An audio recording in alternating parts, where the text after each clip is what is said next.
So children, in the previous part we saw that Ranga, who is also called Rangappa, he returned from Bangalore and all the people gathered to see him, whether there is a change in him or not. Then what happened in the next part? The narrator, when he was resting at home, Ranga came over there and he was holding few oranges in his hands. And he came over there, and then the narrator, he thought that this is quite a nice person, so I'll ask him about his marriage, and after marrying he should do some service to the society. So while they were talking to each other, the narrator asked him, Rangappa, when do you plan to get married? So he asked him, when do you want to get married? So he said, I'm not going to get married now. So the narrator asked him why. So he said, I'm waiting for the right time and for the right girl. Because he knew some of the stories. He said an officer who got married only 6 months ago, he is about 30 and his wife is 25. They will be able to talk lovingly to each other. Let's say I married a very young girl. She may take my words spoken in love as words spoken in anger. So if I marry a girl who is very young to me, and if I am talking to her with love, she might think that I am talking to her in anger, then what will happen? So he said, when I was in Bangalore, a play was staged, Shakuntala. There is no question of Dushyant falling in love with Shakuntala. If she were young, like the present day brides is there.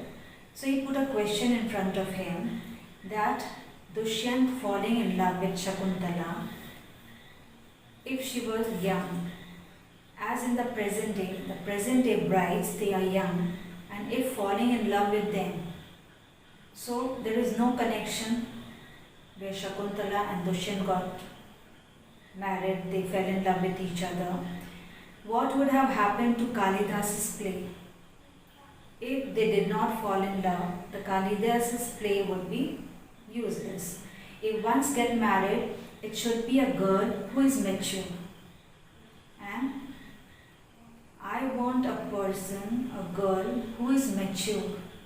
Then only I will marry. Otherwise, one should remain a bachelor. If a mature girl is not found, if a mature partner is not there, so it's useless to marry. It's better to be bachelor. That's why I'm not married now. So he said, that's why I'm not married. Is there any other reason? So the narrator asked him, any other reason is there? A man should marry a girl he admires. So Ranga said, it is a reason to get married. What? I should marry a girl whom I admire. What we have now are arranged marriages. So arranged marriages are there. How can one admire a girl with milk stain on one side of her face and wetness on the other? Suppose the arranged marriage is there and the girl is very small. She doesn't know to clean her face also. After drinking milk, the milk is on one side, the other side is wet. Then the girl doesn't know to clean it. And she's too young. She bites her nails, her fingers, or sucks her thumb. Then what's the use of marrying such kind of girl? So this arranged marriage is not proper, he said. One, a neem fruit, and other bitter gourd. So one is neem fruit and the other bitter gourd, means the neem fruit and karela. Exactly Ranga said.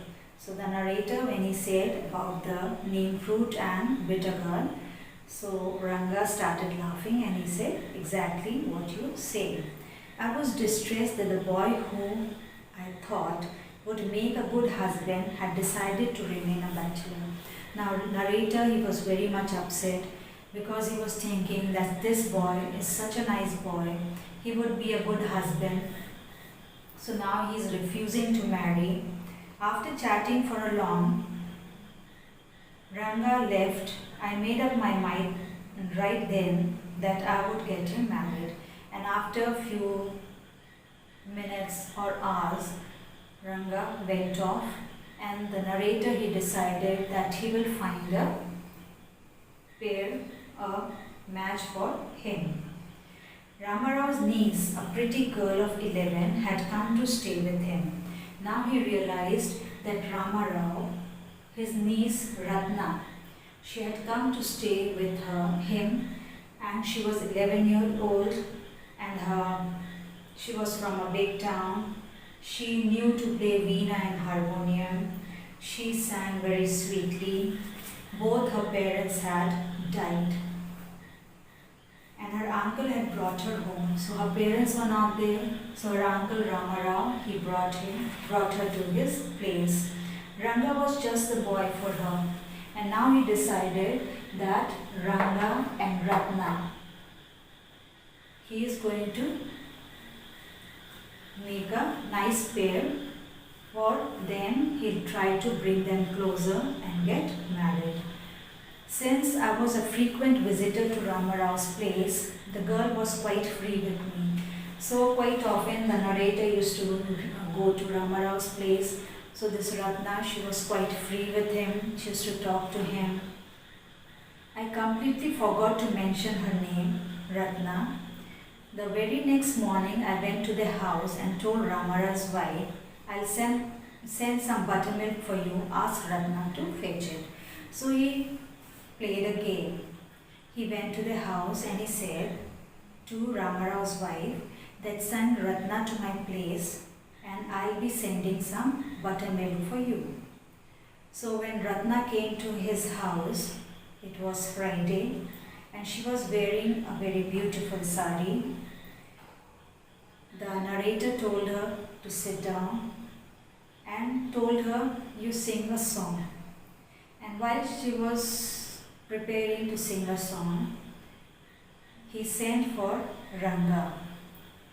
And as she was singing the song of Krishnamurti in front of my eyes, Ranga reached the door. And as he reached the door, when he heard the sweet song, he stopped there only, because he did not want to stop the singer. He did not want to disturb the singer, but he wanted to see who was singing. Carefully he peeped in, and then he peeped in. The light coming into the room was blocked, and you know when you are sitting inside the room doing something, and as you see somebody's shadow, you just keep quiet. So in the same way, the shadow fell in the room, and the girl understood that someone is there, so she stopped singing. And when she saw a stranger, she kept quiet. Suppose you buy the best quality mango, you eat it slowly, savoring its peel, even biting into the juicy flesh. And now the narrator is saying that when you buy a mango, you just peel it off. After peeling, you eat the juicy part. You enjoy the juicy part of the mango. You do not want to waste any part of it. Before you take another bite, the fruit slips out of your hand and falls to the ground. How do you feel? And further he said, before taking the second bite, if the fruit falls to the ground, how you feel it? Ranga's face showed the same disappointment when the singing stopped. So, the narrator is comparing Ranga's face to the person who has lost the nice juicy fruit from the hand. If it is not a juice, suppose you take it for the Cadbury or something you like to eat, or the ice cream, something that you are eating with great taste, and if it falls down, then you feel very disappointed. So in the same way, This Ranga, he felt disappointed because he wanted to listen to the song and the person who was singing. You sent for me, he asked as he came in and sat on a chair. And then he came inside and he asked the narrator, "Did you call for me?" And he sat down. Ratna stood at a distance, her head lowered. Ranga repeatedly glanced at her. And Ratna was standing in one corner. Her head was bowed down and Ranga was looking at her. Once her eyes met, and once Ratna's eyes and Ranga's eyes met, she felt embarrassed and no one spoke for a long while, and both of them kept quiet. She was not speaking, but Ranga was speaking to the narrator and he kept quiet for a while. "It was my coming in that stopped the singing, let me leave." And then Ranga said that I disturbed the person, so because of me the singing stopped, so I am going from here. Words may words. The fellow said he would leave but did not make a move. So Ranga, when he said I am going, he did not stir up from there. He was just sitting.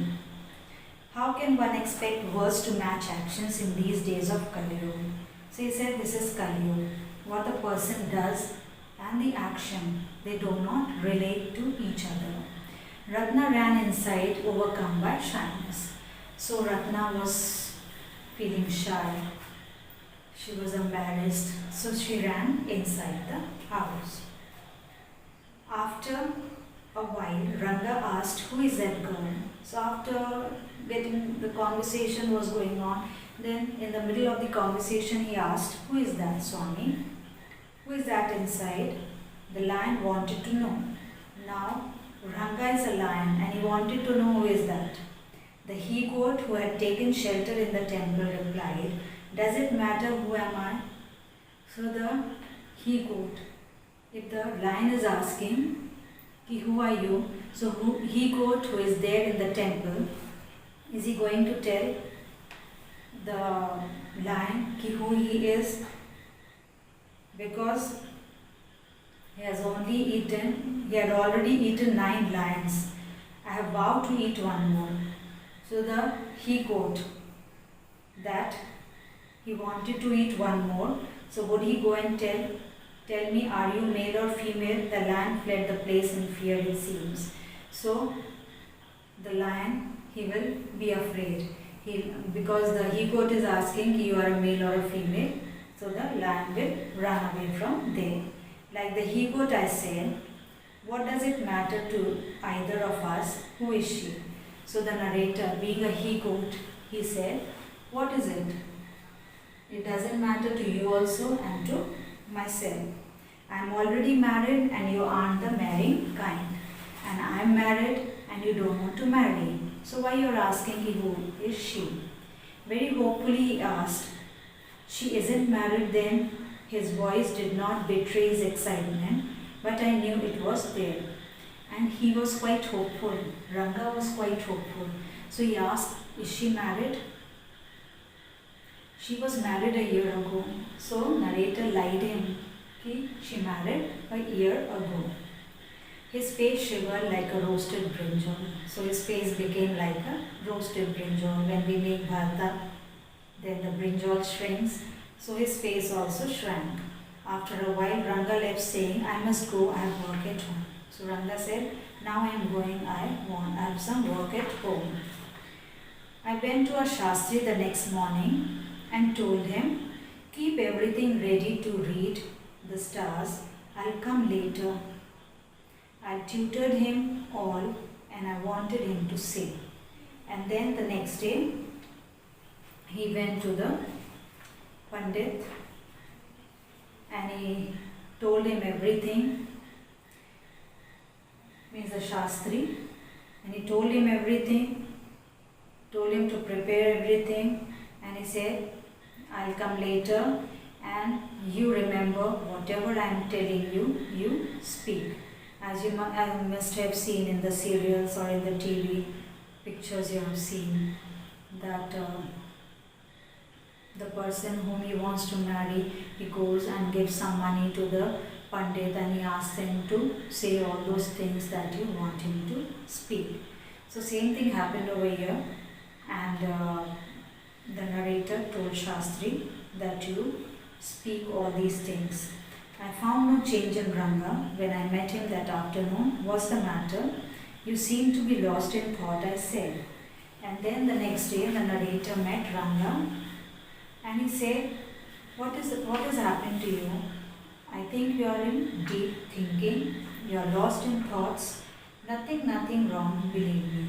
So Ranga said, nothing is wrong with me, believe me. Headache, come, let's go and see a doctor. So the narrator said, are you having headache? So come with me, we'll go to the doctor. So he said, I have no headache, I am my usual self. Nothing has happened to me, I am as it is, as I am. I went through the same thing when the process of choosing a girl for me was going on, but I don't think that could be a reason for your present condition. So the narrator said, when a match was being found for me, the same thing happened to me, and I don't think such kind of thing is going to happen to you. So your present condition is not like that. Ranga stared at me. So Ranga kept on looking at him keenly. Come, let's go and see Shastri as suggested. We will find out whether Guru and Shani are favorable for you or not. So he said, come, let's go and ask the Shastri whether Guru and Shani are in your favor or not. So Ranga accompanied me without any protest. Rangappa, he went with him. As soon as Shastri saw me, he exclaimed, what a surprise, Shyama. Haven't seen you for a long time. And the Shyama is the name of the narrator. Narrator's name is Shyama. So this Shastri said to him, Shyama, it's after so many days I am looking at you. Where were you till now? I haven't seen you for such a long time. Shyama is none other than your servant, the narrator of this tale. So the narrator is saying, the Shyama is nobody else, it is my name. So I think children, we'll read this much only. Tomorrow we'll do the rest, means in the next class we'll do the rest, because if I'll complete this in one stretch, you will be a little bit puzzled. So after this, what happened in front of the Shastri, what all talk between the narrator and Ranga and Shastri took place, this will read in the next part. So let us divide this story in 3 parts. So I think you have understood it. So that's all for today. Goodbye, children.